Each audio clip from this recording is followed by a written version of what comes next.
अब मैं कार्यक्रम के मुख्य अतिथि आदरणीय आर.के. पटेल जी को बुलाऊं, उससे पहले नीचे मंच में उन्हें बुलाना चाहूँगा आदरणीय प्रिंसिपल श्यामपाल जी को। मैं देख नहीं पाया, कृपया कर ऊपर आने कृपा करें, प्लीज़ प्लीज। इसी क्रम में मैं निवेदन करूँगा मुख्य अतिथि महोदय से, हमारे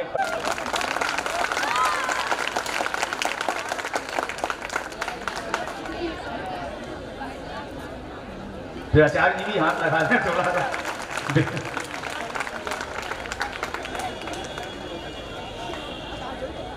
थोड़ा सा अभिनंदन करने का कष्ट करें आदरणीय प्राचार्य जी का।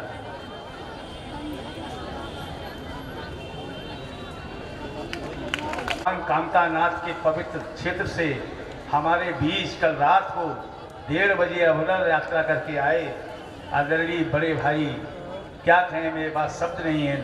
राकेश भाई साहब तो हमारे घर के हैं, पहले दिन का आप आओगे, बोले मैं आऊँगा, हमें क्या दिक्कत, हम कोई गेस्ट थोड़ी। तो आर.के. पटेल जी ने तुरंत कहा नहीं मैं आऊँगा, अभी आपसे हमें एक काम और कराना है। मैं राजमाता जीजाबाई की मूर्ति लगाने जा रहा हूँ बहुत जल्दी, वो आपके नेतृत्व में ही, आर.के. पटेल जी के नेतृत्व में ही लगेगी राजमाता जीजाबाई। उसको बढ़ाया है माननीय शिवपाल सिंह ने, माननीय मुख्यमंत्री के आदेश से फाइल चल रही है, 80-90% उसमें काम पूरा हो चुका है और वो बहुत जल्द बड़ा कार्यक्रम करेंगे। उसमें आप गवर्नर साहिबा को लेके आएँ, वो कार्यक्रम आपके नेतृत्व में ही होगा, ये हमारा निवेदन है। और साथ ही हमारे कॉलेज में आप देश के शिक्षा मंत्री आदरणीय धर्मेंद्र प्रधान जी के बहुत समीप हैं। अगर ये कॉलेज कुर्मी समाज का एकमात्र इस प्रदेश का कॉलेज रहा है, कुछ आपकी दया हो जाएगी, ऐसा प्राचार्य जी हमसे कह रहे थे, तो कहीं ना कहीं इस कॉलेज को भी चूँकि सोवियत पुस्तकों का ये काल चल रहा है तो कुछ झटका लग रहा है। मैं निवेदन करूंगा इन्हीं मांगों के साथ आदरणीय आर.के. पटेल जी से कि वे आएँ और अपना उद्बोधन देने का कष्ट करें। आज उत्तर प्रदेश सरदार पटेल विचार मंच इटावा के प्रांगण पर, इस इटावा की धरती पर सरदार पटेल जी की लौह पुरुष, भारत रत्न, किसानों के नेता, इस देश के प्रथम गृह मंत्री सरदार वल्लभ भाई पटेल जी की जयंती के आज मौके पर यहाँ पर उपस्थित हमारे जो चीफ गेस्ट हैं और इस कॉलेज की इसी कैंपस में, इसी मिट्टी पर पढ़ लिख करके, खेल कूद करके, और सन मुझे लगता है 70-72 का वो दौर रहा होगा जब यहाँ पर आप पढ़ने आए होंगे। और आज आप पूरे देश दुनिया में इटावा के इस कॉलेज का नाम रोशन कर रहे हैं। महाभारत जैसे सीरियल में आपने पूरे विश्व का नेतृत्व किया, गुरु का, और गुरु की भूमिका अहम होती है। और उसमें गुरु द्रोणाचार्य जी का जो रोल रहा है आपका, वो पूरे विश्व को एक इतिहास में एक प्रेरणादायी है। इसलिए मैं आपका इस कॉलेज के प्रांगण पर, छात्र संघ के आप पदाधिकारी भी रहे हैं और आप यहाँ पर पधारे हैं, उत्तर प्रदेश की धरती पर आए हैं पुनः मुंबई से चल करके, तो मैं आपका इस उत्तर प्रदेश के सांसद होने के नाते आपका इस इटावा की धरती पर आपका स्वागत करता हूं, अभिनंदन करता हूं, आपका वंदन करता हूं। अपने इस कार्यक्रम के मुख्य वक्ता आदरणीय श्री कृष्णपाल वर्मा जी, जो आकाशवाणी के हमारे कार्यक्रम में यहाँ पधारे हैं, मंचासीन है भी, उन्होंने अपनी अभिव्यक्ति रखी है। उनका स्वागत है।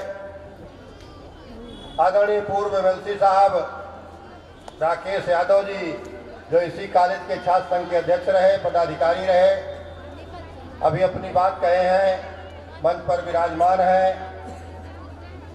आदरणीय विजय शंकर वर्मा जी, जो अध्यक्ष हैं प्रबंध समिति के, ओंकार नाथ वर्मा जी मंत्री जी, अजय वर्मा जी सदस्य, और आशीष पटेल जी, जो इस कार्यक्रम को रचना करने वाले हैं। और आज हम सबको इस कॉलेज कैंपस में इकट्ठा करने का काम सरदार वल्लभ भाई पटेल जी की जयंती के मौके पर किए हैं। ऐसे अपने आशीष जी जो समाज सेवी हैं, यहाँ पर विराजमान हैं।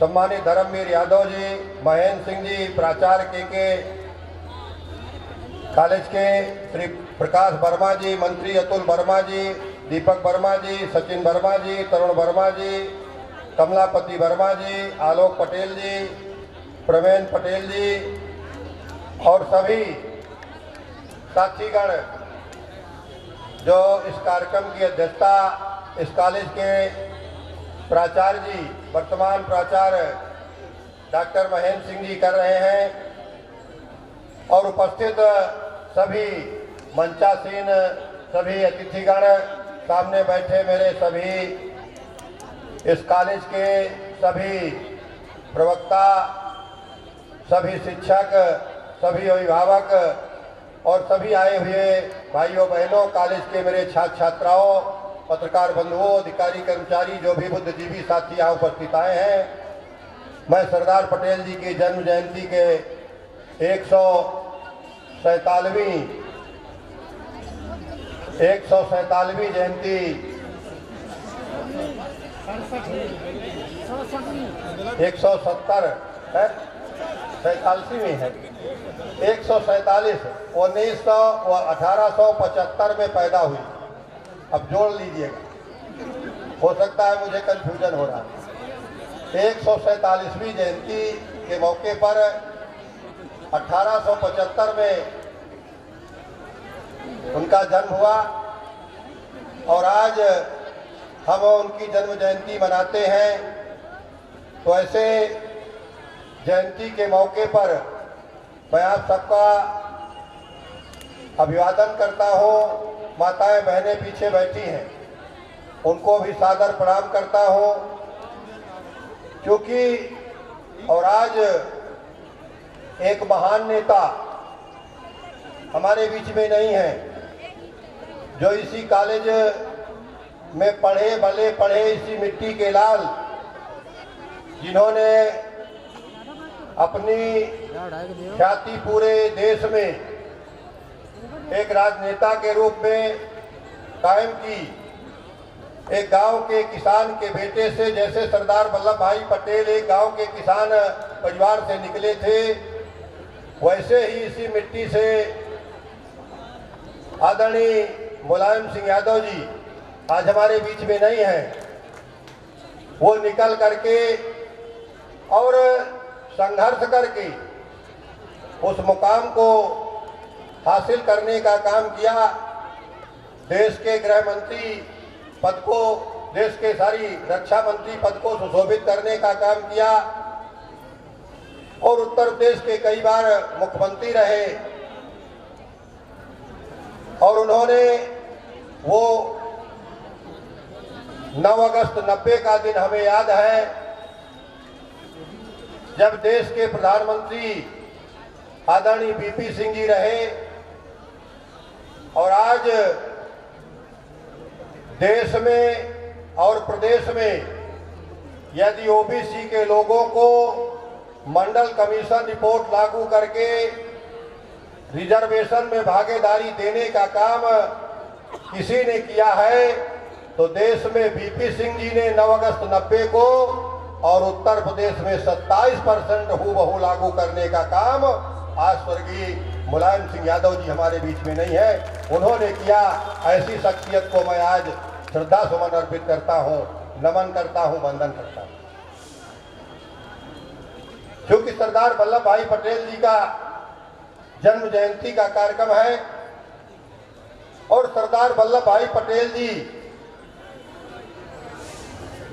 एक गांव के साधारण किसान के घर से 1874-75 में जन्म लेकर के और विदेशों में शिक्षा ग्रहण करके आए। एक कुशल अधिवक्ता के रूप में और कुशल प्रशासक इस देश का, जब हमारा देश अंग्रेजों से अंतिम आज़ादी हमें जो मिली है उसकी लड़ाई लड़ी जा रही थी। देश तो हमारा कई बार गुलाम हुआ। भारत हमारा हजारों साल तक गुलाम रहा है। अंग्रेज तो कई साल, सैकड़ों साल रहे, लेकिन हजारों साल मुगलों ने इस देश को लूटा है। इस देश को मुगलों ने लूटा था, एक नहीं सैकड़ों लोगों ने लूटा। कभी महमूद गजनवी ने लूटा, कभी मोहम्मद गोरी ने लूटा, कभी सिकंदर ने लूटा, कभी अकबर, पता नहीं कितने लोगों ने आकर के लूटा। और हमारे देश की सभ्यता को, जो अखंड भारत कभी हमारा था, महाभारत के सीरियल के किरदार यहाँ बैठे हैं। और वो द्वापर का युग, त्रेता का युग, रामचरितमानस, तुलसीदास की रामचरितमानस का युग, मर्यादा पुरुषोत्तम का युग, वो इस देश की सभ्यता संस्कृति से जुड़ा हुआ है। और उस संस्कृति को नष्ट भ्रष्ट करने का काम अंग्रेजों ने ज्यादा नहीं किया। उस संस्कृति को अगर किसी ने नष्ट करने का काम किया तो मुगलों ने किया। और मुगलों के बाद जब अंग्रेज आए, उनसे हमें आजादी मिली, तो उनकी आजादी के बाद इस देश के छोटे छोटे राज महाराजा, यहाँ पर लगभग 550 से ज्यादा छोटी छोटी रियासतों में देश हमारा बंट गया था। मुगलों ने इस देश के टुकड़े टुकड़े करके और छोटी छोटी रियासतों में बांट करके लंबे समय तक राज करने की एक प्लान बनाई थी। और वो हमारा देश छोटी छोटी रियासतों में बटा था। 550 से ज्यादा रियासतें, राज्य हमारे देश में थे।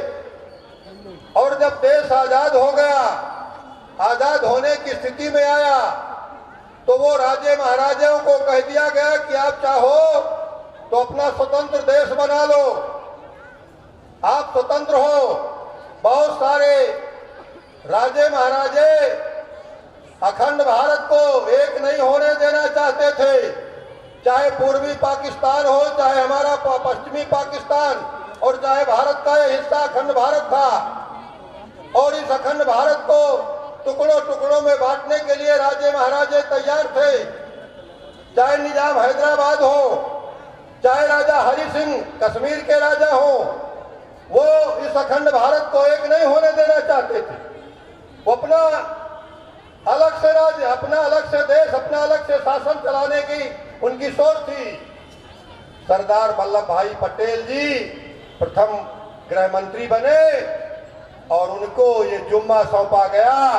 सरदार वल्लभ भाई पटेल जी ने 48 घंटे के अंदर उन सारी रियासतों को चुटकी बजा के एक करके, और आज कन्याकुमारी से कश्मीर तक का अखंड भारत का जो नक्शा दिया है वो सरदार पटेल का दिया हुआ नक्शा, वो सरदार पटेल ही कर सकते थे।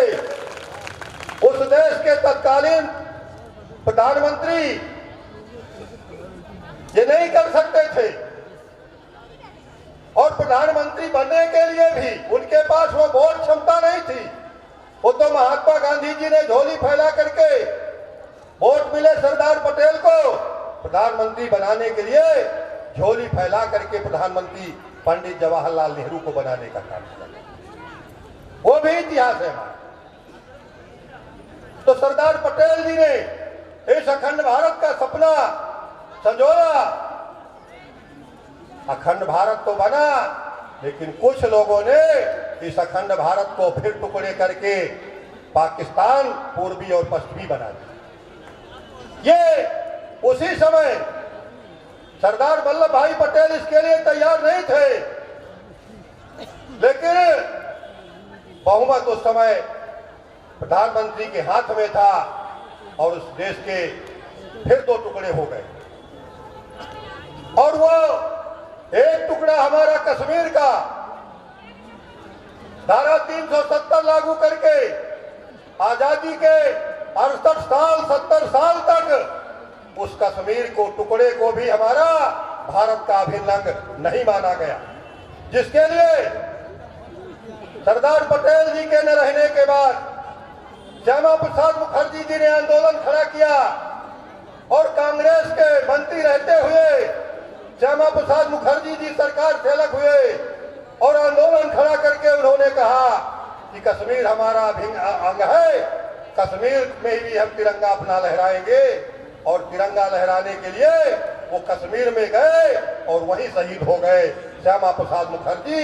कश्मीर में अखंड भारत का सपना जो सरदार पटेल जी का कश्मीर में अधूरा रह गया था, उसको पूरा करने के लिए श्यामा प्रसाद मुखर्जी शहीद हो गए।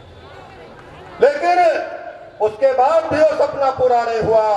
मैं बधाई देना चाहता हूं भारत के यशस्वी प्रधानमंत्री मोदी जी को, जिन्होंने लौह पुरुष सरदार पटेल जी का कन्याकुमारी से कश्मीर तक का वो सपना जो अधूरा था, वो अभी जब पूर्ण बहुमत की सरकार बना करके आए तो कश्मीर से धारा 370 से हटा करके वो सपना सरदार पटेल जी का पूरा किया। अब दक्षिण भारत का मुंबई का भी व्यक्ति कश्मीर में रह सकता है, बस सकता है, जमीन खरीद सकता है, वहां भी तिरंगा लहरा सकता है। ये सरदार पटेल का सपना अधूरा रह गया था, उसको पूरा करने का काम अगर किसी ने किया है 70 साल के बाद, तो भारत के प्रधानमंत्री मोदी जी ने किया। मैं इसलिए बातें कह रहा हूं, जब हम सरदार पटेल जी की जन्म जयंती मनाते हैं तो इतिहास की तरफ हमें मुड़ के देखना हो। इतिहास से प्रेरणा मिलती है, प्रेरणा से जागृति मिलती है, जागृति से सोच पैदा होती है, सोच से ताकत पैदा होती है और ताकत से अखंड भारत का निर्माण शासक पैदा होता है। सरदार पटेल जैसा अखंड भारत का निर्माण करता है। इसलिए हमें इतिहास से प्रेरणा लेने की आवश्यकता है। आज विश्व की सबसे ऊंची मूर्ति लौह पुरुष सरदार वल्लभ भाई पटेल जी को भारत रत्न की उपाधि मिली। उस समय भी चला गया, प्रधानमंत्री बनने से पीछे कर दिया गया, बाद में भी चला गया। उनके इतिहास को पीछे करके ऐसे महापुरुषों के इतिहासों को आगे लाया गया जैसे सारी आजादी की लड़ाई उन्होंने ही लड़ दिया, सारी आजादी की लड़ाई उन्होंने देश आजाद करा लिया। ऐसे ऐसे लोगों को आगे करके इतिहास में प्रेरित करने का काम किया। मैं बधाई देना चाहता हूं भारत के यशस्वी प्रधानमंत्री मोदी जी को, उन्होंने विश्व की सबसे ऊंची मूर्ति स्टैच्यू ऑफ यूनिटी जो गुजरात की धरती पर लौह पुरुष सरदार वल्लभ भाई पटेल की लौह की मूर्ति, किसानों के उस कृषि यंत्रों का लोहा इकट्ठा करके जन सहभागीदारी से किसानों के कृषि यंत्रों का कुदाल, फावड़ा, हल का जो आगे का लोहा होता है, उस टुकड़े को इकट्ठा करके किसान के बेटे लौह पुरुष सरदार वल्लभ भाई पटेल की विश्व की सबसे ऊंची मूर्ति आज स्थापित करने का काम भारत के प्रधानमंत्री मोदी जी ने किया। ऐसे विश्व में, भारत में जो सबसे ऊंचा स्थान रख के अखंड भारत का निर्माण करने वाला शिल्पी है, उसकी मूर्ति अगर किसी ने विश्व में सबसे ऊंची लगाई है तो भारत में लगाई गई। ऐसे महान पुरुष की आज हम जयंती मनाते हैं। उनके इतिहास के, उनके माँ बाप के, उनके पिताजी के विषय में, उनके जीवन व्यक्तित्व के विषय में बहुत सारे लोग अपनी बातें रखते हैं और रखते आए हैं। गूगल में सर्च करेंगे मिल जाएगा। झवेर भाई पिताजी थे, माताजी लाडोबाई थी, ये सब मिला, सब कुछ आज पर बताने की आवश्यकता नहीं। एक बात करिए, पटेल जी का हमें इतिहास बताइए, आ जाएगा। छोटे छोटे बच्चे घर में आपको निकाल के दे देंगे। लेकिन हमें इतिहास से प्रेरणा लेने की आवश्यकता है, क्योंकि भाई साहब को जाना है, 12 बजने को है, मैं ज्यादा खींचता जा रहा हूँ। उनका उद्बोधन हमें सुनना है, हम तो उनका सुनने आए हैं। वो पूरा महाभारत आज के द्वापर वाले द्रोणाचार्य और आज के युग वाले द्रोणाचार्य हमारे बीच में बैठे। द्वापर वाले तो हमने सुना है, देखा नहीं, लेकिन आपको आज के युग वाले द्रोणाचार्य जी हमारे सामने बैठे हैं। इसलिए मैं ज्यादा बाधक नहीं बनना चाहता, अपनी बात को आगे नहीं बढ़ाना चाहता। आप सभी आए हुए साथियों का सादर अभिवादन है, वंदन है, नमन है, क्योंकि राजनीतिक मंच भी नहीं है, इसलिए मैं कोई लंबी चौड़ी बात नहीं करना चाहता हूँ। किसानों के लिए लंबी लंबी बातें करने वाले लोग देश में सत्ता में रहे, लेकिन किसान को फूटी कौड़ी 2 रुपए देने का काम नहीं किया। इस मामले में भी मैं अगर तारीफ करूंगा तो कुछ दलों के लोग होंगे, कहेंगे मोदी की तारीफ करने वाला व्यक्ति। भारत के इतिहास में एमपी निधि थी, सांसद निधि थी, विधायक निधि थी, तमाम निधियां बनाई गई, लेकिन किसान निधि किसी ने अगर बना करके 6000 रुपए किसान के खातों में देने की शुरुआत किया है, तो सरदार वल्लभ भाई पटेल जी के जन्म जयंती के मौके पर देश के प्रधानमंत्री मोदी जी ने इस कार्यक्रम की शुरुआत किया है। 6000 रुपए किसान सम्मान निधि उस गरीब के किसान के खातों में देने की शुरुआत किया। ये इसलिए मैं आप सबको बहुत बहुत बधाई देता हूं, बहुत बहुत धन्यवाद देता हूं। ये विद्यालय एक ऐतिहासिक विद्यालय है।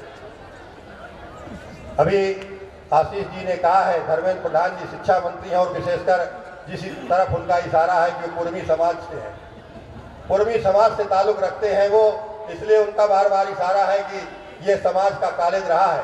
पहले कभी एक कुर्मी छत्री इंटर कॉलेज था, कुर्मी छत्री महाविद्यालय था, और इसी विद्यालय में नेताजी पढ़े, इसी विद्यालय में प्रोफेसर साहब पढ़े, इसी विद्यालय में प्रोफेसर साहब पढ़े, शिवपाल जी भी यहीं पढ़े, और यहीं पर शिवपाल प्रोफेसर साहब प्रोफेसर रहे, नेताजी भी यहीं पर मुझे लगता है शिक्षक रहे, छात्र संघ के अध्यक्ष रहे और कहीं ना कहीं शिक्षक रहे। ऐसे संघर्ष करके वो आगे बढ़े, उनको मैं बारंबार नमन करता हूँ, प्रणाम करता हूँ। और सरदार वल्लभ भाई पटेल जी को कोटि कोटि नमन वंदन करते हुए 2-3 पंक्तियों के साथ, करती है फरियाद ये धरती कई हजारों साल, करती है फरियाद ये धरती कई हजारों साल, तब जाकर पैदा होता है एक पटेल जी जैसा लाल, एक पटेल जी जैसा लाल। पिता झावेर जी भाई, माता लाडलो बाई, ऐसी एक मिसाल दे न सकेगा दुनिया को इतिहास करोड़ों साल, दे न सकेगा दुनिया को इतिहास करोड़ों साल। बचपन में तो किसानों जैसे झेले कष्ट अनेक, लेकिन आई जवानी लेकर एक नया पैगाम, कहा जवानी ने उठ बदलो, भारत की तकदीर कब तक पड़ी रहेगी माँ के पैरों में जंजीर। गांव से एक शहजादा निकला बनकर वीर सिपाही, ढूंढने आजादी की मंजिल आजादी का राही, तब तक देश का वीर सिपाही कभी न हिम्मत हारा, जब तक अखंड भारत को नहीं दे दिया पूरा किनारा। भारत माता की जय, सरदार पटेल जी अमर रहे। मैं धर्मेंद्र प्रधान जी से मिल करके और निश्चित तौर पर मैं इस बात को रखूंगा, जो यहाँ की समस्याएं हैं उनको मैं मिल करके आगे हफ्ते 10 दिन 15 दिन जब भी मैं दिल्ली पहुंचूंगा रखूंगा, और आप लोगों को भी प्रबंध समिति और आशीष पटेल जी को बुला करके मैं मिलवाऊंगा, प्राचार्य जी को, जिसको आप चाहेंगे आपका प्रतिनिधिमंडल मिलवाऊंगा। धन्यवाद। जीजाबाई की मूर्ति के लिए आपने कहा है, निश्चित तौर पर जो भी हमसे सहयोग होगा हम लोग करेंगे और स्थापित कराइए, बहुत अच्छा है। धन्यवाद।